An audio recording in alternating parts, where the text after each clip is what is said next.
26 జనవరి 1950 నుండి 1 జూలై 1987 మధ్య భారతదేశంలో జన్మించిన వ్యక్తి ఏ ప్రాతిపదికన స్వయంచాలకంగా భారత పౌరుడిగా పరిగణించబడతారు అంటున్నాడు. అసలు మన భారతదేశంలో పౌరసత్వాన్ని పొందే పద్ధతులు ఉన్నాయి. భారతదేశంలో పౌరసత్వం పొందే పద్ధతులకు సంబంధించిన చట్టం. అందుకోసం భారత పౌరసత్వ చట్టం 1955 భారత పౌరసత్వ చట్టం చేశారు. 1955 భారత పౌరసత్వ చట్టం ప్రకారం భారతదేశ పౌరసత్వాన్ని 5 రకాలుగా పొందవచ్చు. 1 జన్మతా పౌరసత్వం, 2 వారసత్వ రీత్యా పౌరసత్వం, 3 నమోదు రీత్యా పౌరసత్వం, 4 సహజీకృత పౌరసత్వం, 5 భూభాగ రీత్యా పౌరసత్వం. అయితే ఇక్కడ ఏమంటున్నాడు, 26 జనవరి 1950 నుండి 1 జూలై 1983 మధ్య భారతదేశంలో జన్మించిన వ్యక్తి ఏ ప్రాతిపదికన స్వయంచాలకంగా భారత పౌరుడుగా పరిగణించబడతాడు. భారతదేశంలో జన్మించిన వ్యక్తి అంటే అర్థం ఏంటి? డైరెక్ట్ ఆన్సర్ జనతా పౌరసత్వం. రైట్. అయితే 87 అనే ఇయర్ ఎందుకు మెన్షన్ చేశాడు? జూలై 1, 1987 ఎందుకు మెన్షన్ చేశారంటే 50 నుండి 87 వరకు జాతీయతతో సంబంధం లేకుండా మన దేశంలో ఎవరైతే జన్మిస్తారో ఆ పిల్లలందరికీ జన్మతా పౌరసత్వం ఇచ్చారు. 87 తర్వాత మన దేశంలో జన్మతా పౌరసత్వం పొందాలి అంటే తల్లి గాని తండ్రి గాని భారత పౌరులై ఉండాలి అనే కండిషన్ పెట్టారు. అది జన్మతా పౌరసత్వం మంచిది. కాబట్టి ఇక్కడ ఆన్సర్ జన్మతా పౌరసత్వం. భారతదేశంలో మొత్తం న్యాయ వ్యవస్థకు అధీన అంటే సబ్ ఆర్డినేట్ కోర్టులు న్యాయస్థానాలు ఎలా మద్దతు ఇస్తాయి, సబార్డినేట్ కోర్టులు ఎలా మద్దతు ఇస్తాయి అంటున్నారు. అంటే పై న్యాయస్థానానికి కింది న్యాయస్థానాలు ఏ విధంగా మద్దతు ఇస్తాయి అని అంటున్నారు. అందులో 1 అప్పీలను ప్రత్యేకంగా నిర్వహించడం ద్వారా అంటే కింది కోర్టులో సరిగ్గా న్యాయం జరగకపోతే పై కోర్టుకు అప్పీల్ చేసినట్లయితే కానీ పై కోర్టుకు ఇక్కడ ఏమి హెల్ప్ చేసినట్టు కాదు. నెక్స్ట్ కొత్త చట్టాలు రూపొందించడం ద్వారా, కొత్త చట్టాలు రూపొందించిన పార్లమెంట్, కోర్టు కాదు కదా. రైట్. అంటే ఇది కాదు ఇది కాదు. నెక్స్ట్ అందుబాటులో ఉండే సత్వర మరియు స్థానికరించిన న్యాయాన్ని అందించడం ద్వారా అంటున్నాడు. అంటే ఒకవేళ పై కోర్టు కూడా సరైనటువంటి వ్యవస్థ దొరకకపోతే, ఆధారాలు దొరకకపోతే కింది కోర్టులు కూడా సపోర్ట్ చేయాలి. కాబట్టి ఇది ఒక్కసారి హోల్డ్లో పెట్టండి. ఉన్నత న్యాయస్థానాలలో చట్టపరమైన అధికారాన్ని కేంద్రీకరించడం ద్వారా, ఉన్నత న్యాయస్థానాలు కేంద్రీకరించవు. మన న్యాయస్థానం అనేది ఏకీకృత న్యాయస్థానం అయినప్పటికీ మా పై న్యాయస్థానం నుంచి కింది న్యాయస్థానం వరకు విధానాలు అనేవి ఒకే రకంగా ఉంటాయి. కాబట్టి ఇది కాదు ఆన్సర్. దేశంలో పంచాయత్ రాజ్ మంత్రిత్వ శాఖకు మంత్రిగా నియమించబడిన మొదటి వ్యక్తి అంటున్నాడు.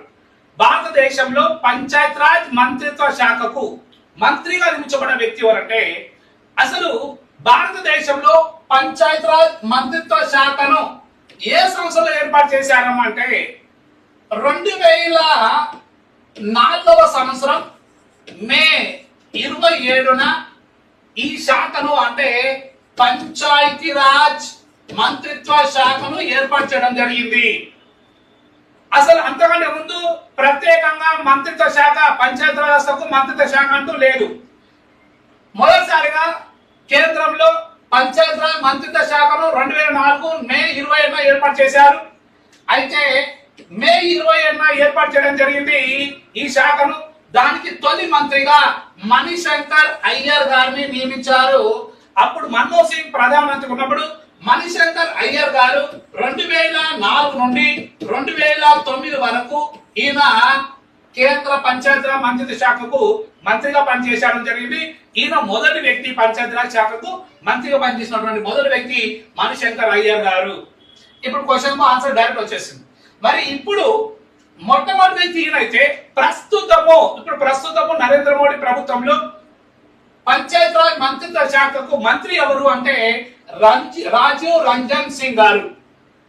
ఆయనను లలాన్ సింగ్ గారిని కూడా అంటాం. ఇప్పుడు రాజీవ్ రంజన్ సింగ్ ప్రస్తుతము పంచాయతీరాజ్ మంత్రిత్వ శాఖకు మంత్రి అయిన. మరి ధర్మేంద్ర ప్రధాన్ ఎవరు అంటే ప్రస్తుతమైన విద్యాశాఖ మంత్రి. కేంద్రంలో విద్యాశాఖ మంత్రి ఎవరమంటే ప్రస్తుతము ధర్మేంద్ర ప్రధాన్ గారు.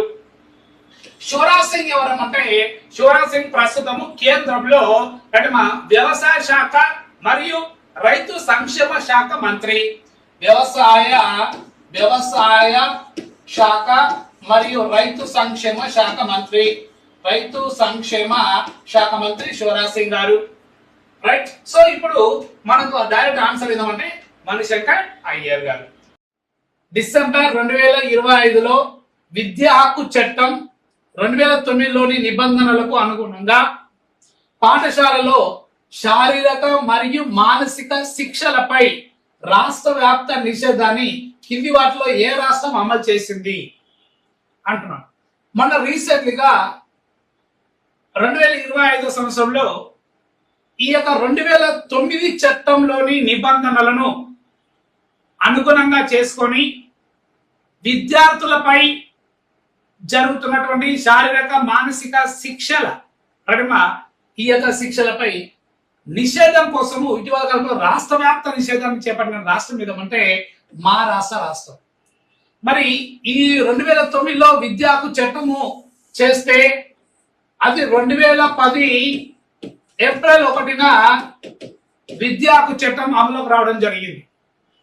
మరి ఈ విద్యాకు చట్టం అనేది 2010 నుండి అమలుకి వస్తే చట్టం చేసిన 9 అయితే అసలు భారత రాజ్యాంగంలో ఈ యొక్క ప్రాథమిక విద్యకు సంబంధించి ఎప్పుడు చేర్చారమంటే భారత రాజ్యాంగంలోని ప్రాథమిక హక్కులలో 21 క్లాస్ ఏ ఆర్టికల్లో ఏం చేశారంటే ప్రాథమిక విద్య 6 నుండి 14 సంవత్సరాల లోపు బాల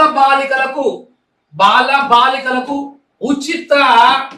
ఉచిత నిర్బంధ ప్రాథమిక విద్యను అందించు బాధ్యత ప్రభుత్వాలది అనే అంశాన్ని 2002వ సంవత్సరంలో 86వ రాజ్యాంగ సవరణ చట్టం ద్వారా చేర్చారు. అంటే రాజ్యాంగంలో చేర్చింది 2002వ సంవత్సరం. ఏ సవరణ? 86వ సవరణ. మరి దాన్ని కేంద్ర ప్రభుత్వం విద్యాకు చట్టంగా చేసింది 2009, అమలు వచ్చింది 2010. అంటే శారీరక మానసిక శిక్షలపై రాష్ట్ర వ్యాప్తంగా నిషేధం చేపట్టినటువంటి రాష్ట్ర భేదం అంటే నిషేధాన్ని విధించే రాష్ట్రం ఏదంటే ఇటీవల కాలంలో మహారాష్ట్ర రాష్ట్రం.